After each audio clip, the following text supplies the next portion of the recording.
Welcome to పొలిటెంట్ media. ఈరోజు మన guest Congress party senior నేత ఎంపీ మల్లు రవి మనతో పాటు ఉన్నారు. వెల్కమ్ టు పొలిటెంట్ మీడియా అండి.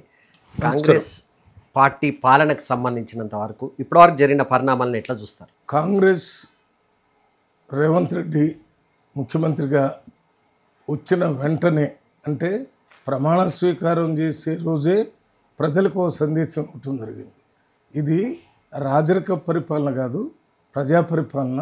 ప్రజలతో ఎన్నికై వచ్చిన వాళ్ళు ప్రజల కోసం పనిచేయాలనే ఉద్దేశంతో ప్రజాపాలనలో ముఖ్యమంత్రి ప్రమాణ స్వీకారాన్ని వారు ప్రమాణ స్వీకారం చేసేటప్పుడే ఆ రకంగా వెనక ఫ్లెక్సీ పెట్టి ప్రమాణ స్వీకారం చేయటం జరిగింది. అంతేకాకుండా ఇనప కంచె ఏదైతే ముఖ్యమంత్రి కేసీఆర్ గారి ఇంటి దగ్గర ఉందో దాన్ని జేసీబీలు పెట్టి తీసేసి ఈ ప్రజలకి ముఖ్యమంత్రులకి మంత్రులకి మధ్యలో ఇనుప కంచెలు లాంటివి పెట్టి పరిపాలన చేయటం రాజరిక వ్యవస్థకు చిహ్నాలు కాబట్టి వాటిని తీసేస్తున్నామని చూపించారు. అంతేకాకుండా దాని తర్వాత సెక్రటేరియట్లో మంత్రులు ముఖ్యమంత్రి దగ్గరికి తండోపతండాలుగా ప్రజలు వారి సమస్యల గురించి మాట్లాడుకునేటటువంటి అవకాశాన్ని కల్పించారు. అది కాకుండా ఇంతకుముందు ఉన్నటువంటి ప్రగతి భవన్ అనే పేరుతో ఉన్న కేసీఆర్ నివసించినటువంటి దానికి ప్రజాభవన్ అని పేరు పెట్టి దాంట్లో ఒక ఐఏఎస్ అధికారిని ఒక రాజకీయ నాయకుడిని ఇన్ఛార్జిగా పెట్టి ప్రజలు వాళ్ళ సమస్యల్ని వారానికి 2 రోజులు అక్కడ అప్లికేషన్లు తీసుకునేటటువంటి అవకాశం, వారికి ఆ సమస్యల పరిష్కారం మీద ఎవరైతే అప్లికేషన్లు ఇచ్చారో వాళ్ళకి ఒక మెసేజ్ ఫోన్ ద్వారా పంపించి వారు ఎక్కడ మాట్లాడాలనే విషయాన్ని కూడా తెలియజేయటం జరిగింది.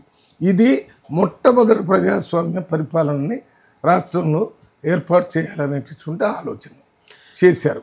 దీని తర్వాత తెలంగాణ రాష్ట్రంలో ప్రజల పరిపాలన అంటే మెజారిటీ ఉన్నటువంటి ప్రజలకి ఏం అవసరాలు ఉన్నాయో వాటన్నిటిని గుర్తించి వాటి కోసం పనిచేయటం మొదలుపెట్టారు. అందులో మొట్టమొదటిది రైతులకి 2 లక్షల అప్పు మాఫీ చేస్తారని ఎన్నికల ముందు చెప్పారు. ఆ 2 లక్షల అప్పు మాఫీ చేయటం జరిగింది. ఎక్కువ ఉన్న వాళ్ళకి 2 లక్షల కంటే ఎక్కువ ఉన్న వాళ్ళకి కాలేదు, కానీ 2 లక్షలు 2 లక్షల కంటే తక్కువ ఉంటే అది మాఫీ చేసేయటం జరిగింది. దాని ద్వారా రైతుల్లో ఉన్నటువంటి ఒక ఆందోళన, అభద్రతాభావం అవన్నీ తొలగిపోవటం జరిగింది. దాని తర్వాత అదే రైతులకి రైతు భరోసా పేరుతోని వారికి సంవత్సరానికి 12,000, ఇంతకుముందు 10,000 ఇస్తే 12,000 ఇచ్చేటటువంటి ఎకరానికి ఇవ్వటం జరిగింది. ఇది రైతులలో ఉన్నటువంటి అభద్రత, ఇబ్బంది వాటిని తొలగించడానికి మొట్టమొదటి చేసినటువంటి కార్యక్రమం. దీని తర్వాత రాష్ట్రంలో ఉన్నటువంటి మహిళలందరికీ ఉచితంగా ఆర్టీసీ బస్సులు తిరిగేటటువంటి ఒక సౌకర్యాన్ని కల్పించి, మహిళలంటే వంట చేసే ఒక యంత్రం లాంటి వాళ్ళు, లేకపోతే పిల్లగనే యంత్రాలు కాదు, వాళ్ళు కూడా పురుషులతో సమానంగా మరి వారికి జీవన విధానం ఉంది, వారికి ఆలోచించే ఒక వ్యవస్థ ఉంది, వారు కూడా అవకాశం ఇస్తే మరి అభివృద్ధి చెందుతానికి అది ఇవ్వటం వల్ల ఇవాళ మొత్తం రాష్ట్రంలో ఏరే రాష్ట్రంలో లేని విధంగా ఏ పనికైనా మహిళలు ఎక్కడికంటే దేవాలయానికి కానీ, లేకపోతే పెళ్ళిళ్ళకి కానీ, పుట్టిన రోజు పండగలకు కానీ అన్ని చోట్లకి స్వేచ్ఛగా పోయేటటువంటి అవకాశం. ఈ స్వేచ్ఛగా బయటికి పోయే అవకాశం కూడా వారి భర్తలు వీరిని బయటికి పోవటానికి అవకాశం ఇచ్చారు. ఎందుకనంటే ఉచితంగా పోతానికి అవకాశం ఉంది కాబట్టి పోయినారంటే డబ్బులు ఖర్చు లేదని. ఇది కూడా మహిళలకి ఒక ఎక్స్పోజర్, ఒక బయట ఏం జరుగుతుంది, మగవాళ్ళు ఏ రకంగా బయట తిరిగి సమాజాన్ని అర్థం చేసుకుని పనిచేస్తున్నారు, మహిళలు కూడా బయటికి వెళ్ళి సమాజాన్ని అర్థం చేసుకుని పనిచేసే అవకాశం దీని ద్వారా దొరికింది. మీరు పాలన పరంగా మీరు చాలా స్పీడ్గా పోతున్నట్టుగా మీరు చెప్తున్నప్పటికీ ముఖ్యమంత్రి ఆలోచనలకి అధికారుల ఆలోచనకి మధ్య చాలా గ్యాప్ ఉన్నట్టు కనబడుతుంది. ఇది అపోహ మాత్రమే. అంత గ్యాప్ ఉన్నాడు ఎందుకు అంటే అసలు మొత్తం ఇంతకుముందు జరిగిన పరిపాలనకి ఇప్పుడు జరిగే పరిపాలనకి పూర్తి తేడా ఉంది. యూటర్న్ లాగా ఉంది. అప్పుడు 2 గదులు ఇల్లు ఇస్తారన్నారు, ఇవ్వలేదు. మరి అదే రకంగా కార్పొరేట్ విద్య పేద ప్రజలకు ఇస్తారని చెప్పారు, అది కూడా ఇవ్వలేదు. ఎస్టీలకి ముస్లింలకి 12% రిజర్వేషన్ ఇస్తారన్నారు, అది ఇవ్వలేదు. పరిపాలన అంటే SP, collector, CM, DGP, chief secretary వీళ్ళు నలుగురు మాట్లాడుకుంటే మొత్తం ప్రభుత్వాన్ని అంతా మేము నడుపుతున్నాం అనే ఒక ఆలోచన చేశారు. కానీ ఇప్పుడు అట్లా కాదు, మొత్తం ప్రభుత్వ యంత్రాంగాన్ని అంతా ఇన్వాల్వ్ చేసి ఈ పనులు చేసే కార్యక్రమం జరుగుతుంది. ఉదాహరణకి ధరణి అనేటటువంటి యాప్ ఇంతకుముందు ఉండటం వల్ల రైతులకు తీవ్రమైన ఇబ్బందులు కలిగాయి. ఆ ఇబ్బందులన్నింటినీ తొలగించడానికి భూభారత్ అనే ఒక కొత్త కార్యక్రమం ఉంది. ఈ భూభారత్ ఏదో మన ముఖ్యమంత్రి గారు, రెవెన్యూ మినిస్టర్ లేకపోతే క్యాబినెట్ నిర్ణయం తీసుకొని ఊరికి ఆర్డర్ ఇచ్చాము పని చేయాలనేది కాకుండా దీని మీద అవగాహన సదస్సులు ఎన్నో పెట్టిన తర్వాత ఇప్పుడు ఒక డేట్ ఇచ్చి ఆ డేట్లో ప్రతి ఊరికి రెవెన్యూ అధికారులు, ఒక్క కలెక్టర్ ఒక దగ్గరికి, ఎడిషనల్ కలెక్టర్ ఒక దగ్గరికి, జాయింట్ కలెక్టర్ ఒక దగ్గరికి, ఆర్డీఓ, ఎంఆర్ఓ అందరు కూడా ప్రతి ఊరికి వెళ్ళి మీకు ధరణి వల్ల కానీ ఇతర సమస్యలు ఏమన్నా భూములకు సంబంధించి ఉంటే అవన్నీ మాకు ఇవ్వాలంటే ఇప్పటికీ 4,50,000 వచ్చినాయి అప్లికేషన్లు. వీటన్నిటి కూడా వారు వచ్చి అప్లికేషన్ ఇవ్వలేదు, ప్రభుత్వ యంత్రాంగమే గ్రామాలకు వెళ్ళి అక్కడ టెంట్ వేసుకొని కూర్చొని వాళ్ళ సమస్యలను విని కాగితాలు తీసుకొని రావటం జరిగింది. అంటే స్వయంగా సీఎం రేవంత్ రెడ్డి అందువల్ల ప్రభుత్వ యంత్రాంగంలో కొంత కొత్త విధానానికి అలవాటు పడాలి అంతే తప్ప వారికి వీరికి గ్యాప్ అసలే లేదు. గ్యాప్ ఉంటే ఈ పనులన్నీ ఎట్టా అమలవుతాయి? 200 యూనిట్లు కరెంటు అమలు ఫ్రీ అని చెప్పాం, దాన్ని అంతా అమలు చేయడానికి కొద్ది టైం పట్టింది అధికారులకి. ఇంతకుముందు ఎప్పుడు చేయలేదు కదా. అక్కడ పోయి వాళ్ళు 0 బిల్లు ఇవ్వాలి. మరి 0 బిల్లు ఇవ్వాలంటే ఏం చేయాలంటే 0 బిల్లు ఇస్తే కలెక్ట్ చేసేది లేదు. కొంతమంది అధికారుల పనితీరు వల్ల మీకు చెడ్డ పేరు వచ్చే అవకాశం ఉంది. ఏది కొంతమంది అధికారుల పనితీరు వల్ల ప్రభుత్వానికి చెడ్డ పేరు వస్తుంది అనేది అంటున్నాను. అది తప్పు. ఏది జరిగినా ప్రభుత్వ విధానం, ప్రభుత్వ పనితీరు, మనం తీసుకునే నిర్ణయాల మీద ఆధారపడి ఉంటుంది. ఎవరో అధికారి సరిగా పనిచేయటం లేదనే దాని మీద ఎక్కడ ప్రభుత్వానికి చెడ్డ రాదు. ఎవరైనా పని చేయకపోతే పని చేపించే వ్యవస్థ మా దగ్గరే ఉంది. చీఫ్ సెక్రటరీ ఉన్నారు, డీజీపీ ఉన్నారు, మన జిల్లాకు పోతే కలెక్టర్లు ఉన్నారు, ఎస్పీలు ఉన్నారు. వీళ్ళ ద్వారా మాట్లాడి అందరిని పని చేపిస్తాం. కొద్దిగా ఆలస్యం ఎందుకు అవుతుందో చెప్పాను. కొత్త విధానం ఇప్పుడు రెవెన్యూకి ఈ రకంగా అయింది. అదే రకంగా ఎలక్ట్రిసిటీ 200 యూనిట్స్ కూడా అదే రకంగా అయింది. ఇప్పుడు ఇందిరమ్మ ఇండ్లు 5 లక్షలకి ఇస్తున్నాం, వాటిని సెలెక్ట్ చేయటం ఇవన్నీ అసలు ఇంతకుముందు 2 గదులు ఇల్లు ఇవ్వటం లేదు, సెలెక్ట్ చేయటం లేదు. అందుకని ఇప్పుడు కొంత వారికి పని భారం కూడా ఎక్కువగా ఉంటుంది. కొత్త విధానానికి అలవాటు పడటం కూడా అలవాటు ఉంటుంది. అవి సెలెక్ట్ చేసి ఇప్పుడు ఇందిరమ్మ ఇల్లు కూడా ఇస్తున్నారు. అవి కాకుండా 10 లక్షల రూపాయలతో పేదవాళ్ళకి వైద్యం చేసే కార్యక్రమాన్ని కూడా ఏర్పాటు చేస్తారు. 500 రూపాయలకే గ్యాస్ సిలిండర్ ఇచ్చే విధానాన్ని కూడా అమలు చేస్తారు. ఇవన్నీ చేస్తుంటే కూడా ఏమి చేయటం లేదని మొదట్లో మాట్లాడారు ఈ బీఆర్ఎస్ నాయకులు, కేటీఆర్ గారు, హరీష్ రావు గారు, ఇంకా వాళ్ళ పార్టీ నాయకులతో ఇప్పుడు మాట్లాడటం ఆఫ్ చేశారు. ఎందుకని ప్రజలు అనుభవిస్తున్నట్టు ఏమి ఇవ్వలేదంటే బస్సులు ఉచితంగా తిరుగుతున్నారు, 10 లక్షలు అమలు అవుతుంది, 500 రూపాయల గ్యాస్ సిలిండర్ ఇస్తున్నారు, 5 లక్షలతో ఇల్లు కట్టిస్తున్నారు, అదే రకంగా 200 యూనిట్స్ ఫ్రీగా ఇస్తున్నారు. ఇవన్నీ జరుగుతున్నాయి కాబట్టి ఇంకా మాట్లాడే అవకాశం లేకుండా పోయింది. విపక్ష నేతల్ని టార్గెట్ చేస్తున్నారు, అరెస్టులు చేస్తున్నారు, కేసుల పేరుతో భయపెడుతున్నారు అన్నది కూడా కొంత విమర్శ ఉంది. మీరు నాకు మొదట ఒక ప్రశ్న చేశారు, ఈ ప్రభుత్వం వచ్చిన తర్వాత ఏం చేస్తున్నారు అనేది నన్ను చెప్పిన తర్వాత వారు ఏం చెప్పారో చెప్తాను. మనం కార్పొరేట్ విద్యని అందిస్తానని చెప్పి పేద ప్రజల దగ్గర ఓట్లు తీసుకొని 2 సార్లు సీఎం అయ్యారు కేసీఆర్ గారు. కానీ రేవంత్ రెడ్డి గారు వచ్చిన తర్వాత ఇంటిగ్రేటెడ్ రెసిడెన్షియల్ స్కూల్స్ అంటే సమీకృత గురుకుల పాఠశాలలు ఏంటి? దీనివల్ల విధానం కాన్సెప్ట్లో చాలా తేడా ఉంది. ఈ స్కూల్లో ఎస్సీ పిల్లలు, ఎస్టీ పిల్లలు, బీసీ పిల్లలు, మైనార్టీకి సంబంధించిన పిల్లలు, ఎకనామికల్లీ వీకర్ సెక్షన్కి చెందిన పిల్లలు అందరూ కూడా ఒకే హాస్టల్లో ఉండే విధంగా ఒక 25 ఎకరాల్లో ఈ సమీకృత గురుకుల పాఠశాలలో ఏర్పాటు చేస్తున్నారు. దీంట్లో 2,600 మంది ఉంటారు. ఈ 2,600 మంది నేను చెప్పినట్టుగా అన్ని కులాలు, మతాలకు సంబంధించిన వాళ్ళు 4వ తరగతి నుంచి ఇంటర్మీడియట్ దాకా చదివి బయటకు వస్తారు.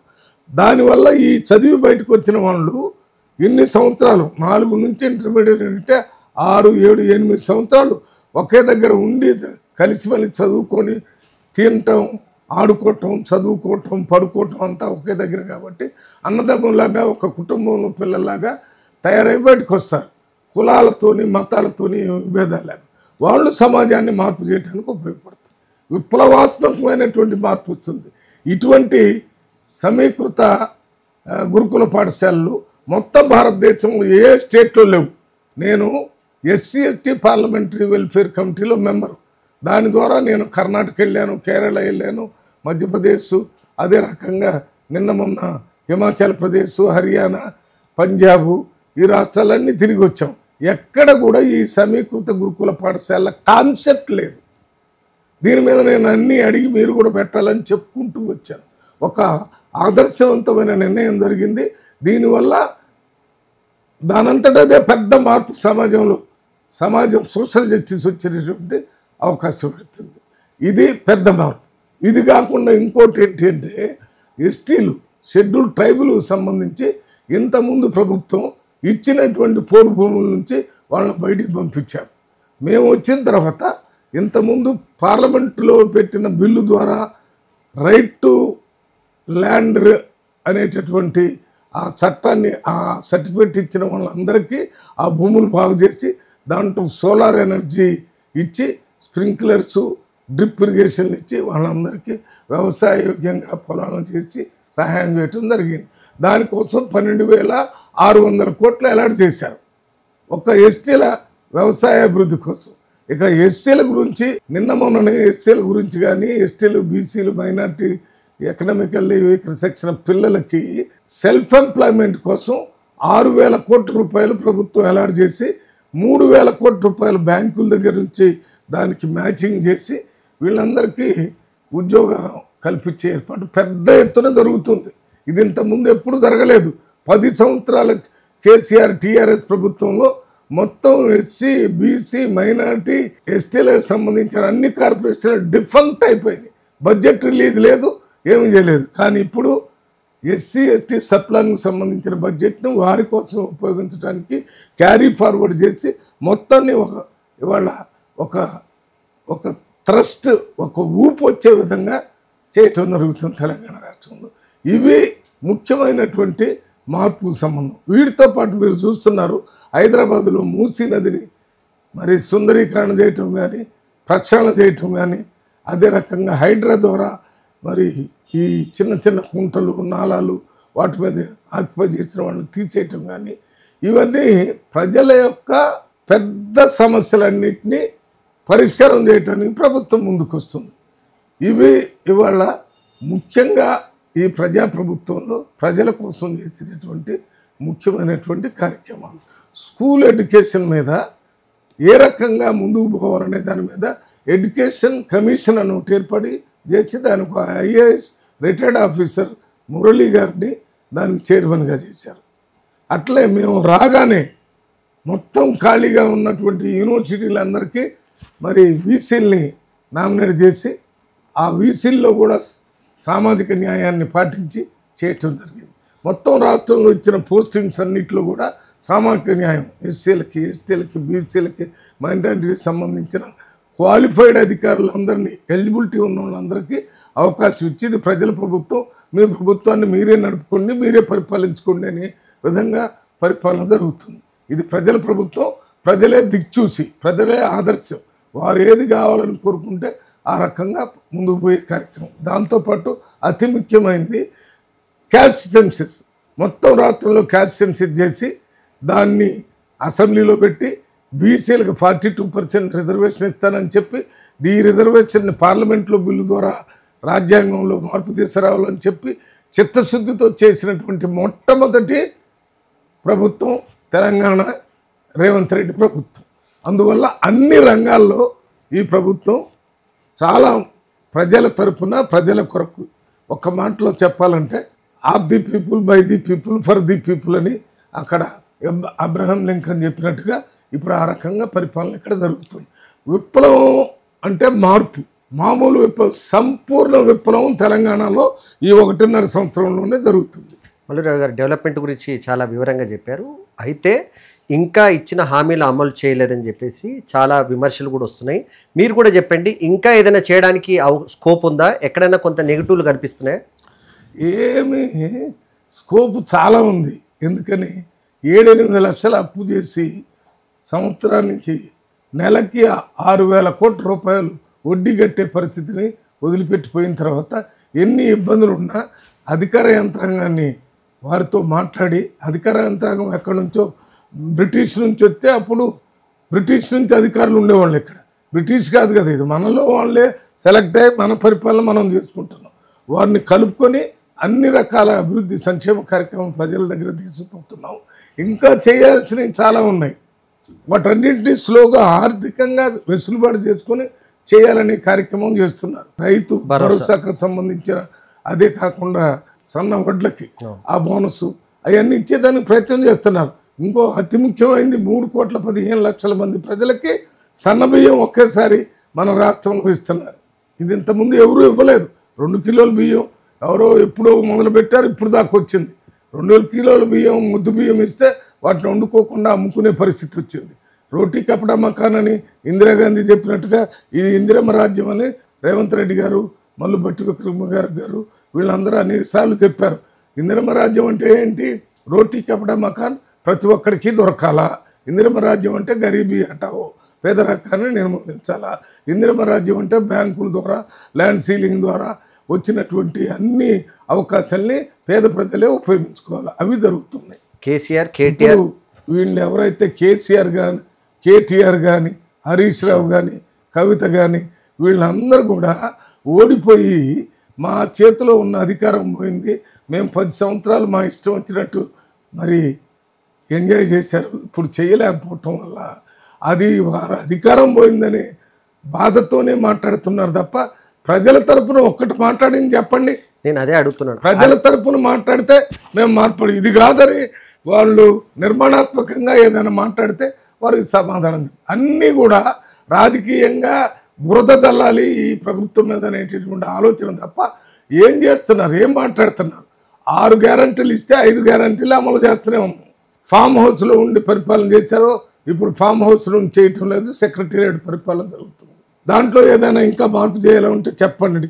మీరు చేసినటువంటి తప్పులు మేము చేయకుండా ముందుకు పోతుంటే ఎందుకు మాట్లాడుతున్నారు? రైతులకు మీరు ₹1,00,000 మాఫీ 5 సంవత్సరాలు చేశారు, 2 లక్షలు మేము ఒకేసారి చేశాము. మీరు కార్పొరేట్ విద్య చేయలేదు, మేము కార్పొరేట్ విద్య ఇస్తున్నాం. మీరు హాస్టల్లో ఉన్న పిల్లలకి మెస్ ఛార్జెస్ చాలా తక్కువగా ఉన్నాయంటే మీరు చేయలేదు, మేము రాగానే 40% మెస్ ఛార్జీలు పెంచాము. మాకు మానవత్వం ఉంది. మాకు ప్రభుత్వం ప్రజల తరపున పరిపాలన చేస్తున్నాం, మీలాగా ఇష్టం వచ్చినట్టు పరిపాలన చేయటానికి లేదు. వీళ్ళు మాట్లాడేవన్నీ వాళ్ళ అస్తిత్వాన్ని గుర్తించడానికి మేము ఉన్నాం. ప్రజలు మర్చిపోతారేమోనని ఏదో ఒకటి రేవంత్ రెడ్డి తప్పు చేస్తాడు, కాంగ్రెస్ ప్రభుత్వం తప్పు చేస్తుందంటే ప్రజలు ఓహో బీఆర్ఎస్ పార్టీ ఒకటి ఉంది అనేటటువంటి మర్చిపోకుండా ఉండటానికే తప్ప వారు నిర్మాణాత్మకంగా మాట్లాడితే మేము వెల్కమ్. వారికి నేను అదే అంటున్నాను. హరీష్, కేటీఆర్లను కానీ కేసీఆర్లను కానీ మీరు అరెస్ట్ చేస్తున్నారట. హరీష్ రావు మీద కానీ, కేటీఆర్ గారి మీద కానీ, కేసీఆర్ గారి మీద కానీ ఆ కేసులు పెట్టడం, కేసులు పెట్టకుండా ఉండటం అనేది మనం తప్పు చేస్తేనే కేసులు పెడతారు. రాజరిక వ్యవస్థలో వాళ్ళు ఇష్టం వచ్చినట్టు కేసులు, ప్రజాస్వామ్యంలో ఇష్టం వచ్చినట్టు కేసులు పెట్టడానికి లేదు. ప్రతి ఒక్కళ్ళకి కింద కోర్టు నుంచి సుప్రీంకోర్టు దాకా పోయి వారి తరపున వాదించుకునేటటువంటి అవకాశం ఉంది. దాన్ని దృష్టిలో పెట్టుకునే ప్రజాస్వామ్య ప్రభుత్వంలో కేసులు పెడతారు. కేసులు దేని మీద పెట్టారో పేపర్లో వచ్చింది, దాని మీద ఏసీబీ వాళ్ళు పిలిచి మాట్లాడారు, దానికి సమాధానం చెప్పాలా.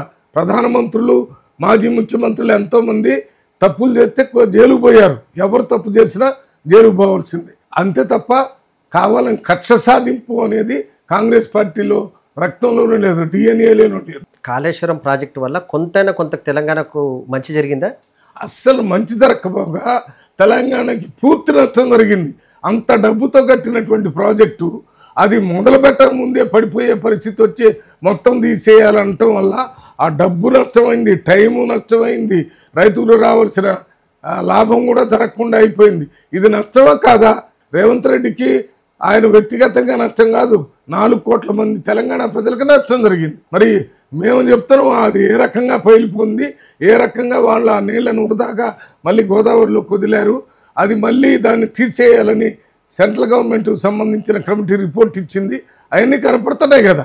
అంతకుముందు దాన్ని కట్టేటప్పుడు కేసీఆర్ గారు నేనే కర్త కర్మ క్రియ కట్టడానికి అన్నాడు. ఇప్పుడు నాకేం తెలియదు, అధికారులు చేశారంటున్నారు. కానీ అధికారులు అందరూ ఆ కమిషన్ చైర్మన్ ముందు పోయి ఇది మేము చేయలేదు, అంతా కేసీఆర్ గారే మాకు డైరెక్షన్ ఇచ్చారు, ఆయన అటు చెప్తే అటు చేసామన్నారు. ఈ మంత్రుల పనితీరుకు సంబంధించి కొంతమంది మంత్రులు చేస్తున్న కామెంట్స్ ప్రభుత్వానికి ఇబ్బంది అవుతుందా? మంత్రులు పని చేస్తూ అధికారులు కూడా ఈ కొత్త వ్యవస్థలో పని ఒత్తిడి కూడా ఎక్కువైంది, కొత్త రకంగా ఉంది. అంత సమూలమైన మార్పులు వచ్చేటప్పుడు జరుగుతుంది. ఎక్కడైనా మాట్లాడారు అని పేపర్లో చెప్తున్నారు తప్ప నిజంగా వాళ్ళు మాట్లాడలేదని మంత్రులే స్వయంగా చెప్పారు. ఇది కూడా రాజకీయంగా కాంగ్రెస్ పార్టీ మీద, రేవంత్ రెడ్డి ప్రభుత్వం మీద బురదలనే ఆలోచనతో చేస్తున్నటువంటి పనులే. కానీ మంత్రులంతా సక్రమంగా పనిచేస్తున్నారు, ప్రజల కోసం పనిచేస్తున్నారు. రేవంత్ రెడ్డి గారు, కాంగ్రెస్ పార్టీ, రాహుల్ గాంధీ గారు ఇచ్చినటువంటి డైరెక్షన్ ప్రకారం అందరూ పనిచేస్తున్నారు. రాహుల్ గాంధీకి రేవంత్ రెడ్డికి చాలా గ్యాప్ వచ్చిందంట. రాహుల్ గాంధీకి రేవంత్ రెడ్డికి చాలా అత్యంత సన్నిహితం ఉంది. వాళ్ళిద్దరికీ వాళ్ళు ఎప్పుడు కూడా వాట్సాప్లో మాట్లాడుకునేటటువంటి విషయాలు నాకు పర్సనల్గా తెలుసు. ఏ రకమైనటువంటి ఇది లేదు. మొన్న పోయినప్పుడు ఎంతో 2 గంటలు 3 గంటలు రాహుల్ గాంధీ, ఏఐసిసి ప్రెసిడెంట్ కేసీ వేణుగోపాల్ కూర్చొని మాట్లాడి ఎంత చాకచక్యంగా 3 మంత్రులను తీసుకొని సోషల్ జస్టిస్తో పాటు సబ్జెక్ట్ అలొకేషన్తో పాటు ఎక్కడ ఎవరికి ఇబ్బంది లేకుండా చేసుకున్నారంటే రాహుల్ గాంధీ గారు పూర్తిగా సహకరించి రేవంత్ రెడ్డి గారికి ఫ్రీ హ్యాండ్ ఇవ్వటం వల్లనే కదా జరిగింది. అందువల్ల ఎవరైనా వ్యతిరేకత ఉంది, సరిగ్గా లేదని అంటే వాళ్ళ ఊహలు అవి. వాళ్ళు అట్లా అనుకుంటారు, అట్లుంటే బాగుంటుంది అనుకునే వాళ్ళకి అట్లే కనపడుతుంది.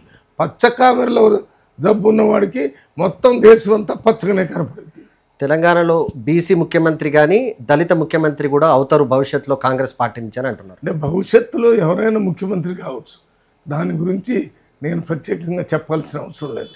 రాజకీయాల్లో ఎనీథింగ్ మే హ్యాపెన్. బట్ ఇప్పుడున్నటువంటి ముఖ్యమంత్రి ఇప్పుడు కొనసాగుతారు. ప్రజలు కావాలనుకుంటే మళ్ళీ కూడా కొనసాగే అవకాశం ఉంది. సార్, మీరు క్రమశిక్షణ సంఘానికి కూడా రీసెంట్గా మీరు చైర్మన్ అయ్యారు. కాంగ్రెస్ పార్టీలో క్రమశిక్షణ కొంచెం తక్కువగా ఉందనేది మనసారా మీరు అంగీకరిస్తారా లేదా? లేదు, ఒప్పుకోండి. ఎందుకంటే నేను చెప్పేది మీరు కూడా ఒప్పుకోండి. Congress party liberal democratic party. అసలు ఏ పార్టీ, కాంగ్రెసే మొట్టమొదట పెద్ద భారతదేశం మొత్తంలో ప్రజలందరికీ తెలిసిన పార్టీ, ప్రజల కోసం పెట్టిన పార్టీ, ప్రజల కోసం పోరాటం చేసిన పార్టీ, ప్రజల కోసం ప్రాణాలు అర్పించిన పార్టీ, ప్రజల కోసం ఆస్తులు పోగొట్టుకున్న ప్రత్యేకంగా భారతదేశానికి స్వతంత్రం తెచ్చిన పార్టీ, స్వతంత్ర ఫలాలని ప్రజలందరికీ అందించినటువంటి పార్టీ, అందించేటటువంటి క్రమంలో అనేక ఇబ్బందులను ఎదుర్కొన్నటువంటి పార్టీ. వాటన్నిటి మీద ఈ ప్రజాస్వామ్యాన్ని ఓ పక్కన రక్షిస్తూ పరిపాలన కొనసాగించినటువంటి పార్టీ. ప్రజలకేదో చెయ్యాలి కాబట్టి ప్రజాస్వామ్యం లేదంటే, ప్రజాస్వామ్యం లేకపోతే అసలు ఈ ప్రభుత్వం ఉండాల్సిన పని లేదు. అటువంటి ప్రభుత్వానికి మాట్లాడేటటువంటి స్వాతంత్రం ఎప్పుడు అవసరం వస్తే అప్పుడు వెంటనే దాని డిసిప్లిన్ కానీ క్రమశిక్షణ కానీ చేసుకుంటూ వస్తున్నాం. అందులో భాగంగానే ప్రతి రాష్ట్రానికి ఒక కాంగ్రెస్ పార్టీ క్రమశిక్షణ సంఘం ఉంటుంది. కేంద్రంలో ఆల్ ఇండియా కాంగ్రెస్ పార్టీకి ఒక క్రమశిక్షణ సంఘం ఉంటుంది. ఆ సమస్యలన్నీ తీసుకొని మాట్లాడతాం. అసలు నీకు ఒక మాట చెప్తాను, వాళ్ళు విభిన్న అభిప్రాయాలు కలిగినటువంటి వ్యక్తులే కలిసిందే కాంగ్రెస్ పార్టీ. ఆ విభిన్న వ్యక్తుల అభిప్రాయాల్ని కూలంకషంగా విని దాని మీద చర్చ చేసి మెజారిటీ నిర్ణయం తీసుకోవటం కాంగ్రెస్ పార్టీ విధానం. అందులో కొన్ని బయట మాట్లాడుతున్నారనేది వస్తుంది. మేము చెప్తున్నాం, ఇవన్నీ కూడా మన పార్టీ ఆర్గనైజేషన్, పిసిసి ప్రెసిడెంట్లు, ముఖ్యమంత్రులు లేక ఇతర ఇన్ఛార్జీలు అందరి దగ్గర మాట్లాడి తర్వాత బయట మాట్లాడితే మంచిది. లేకపోతే ప్రజల్లో ఒక అపోహ వస్తుంది.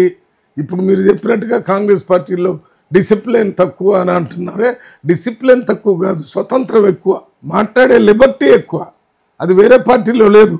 అది మీరు టీడీపీ కానీ బీఆర్ఎస్ కానీ బీజేపీ కానీ తీసుకుంటే వెంటనే వాళ్ళని సస్పెండ్ చేయటము, తీసేయటము చేస్తారు. ఏ రకంగా ప్రజాభిప్రాయాలు ఇదవుతుంది?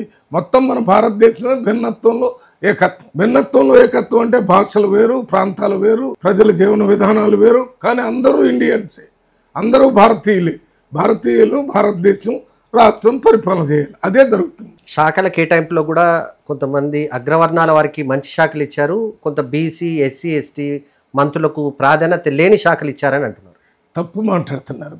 ఏది ప్రాధాన్యత లేని శాఖ అనేది నా దృష్టిలో లేదు. ఏమీ లేక ఉంది. లేబర్ అది చాలా ముఖ్యమైనటువంటి శాఖ.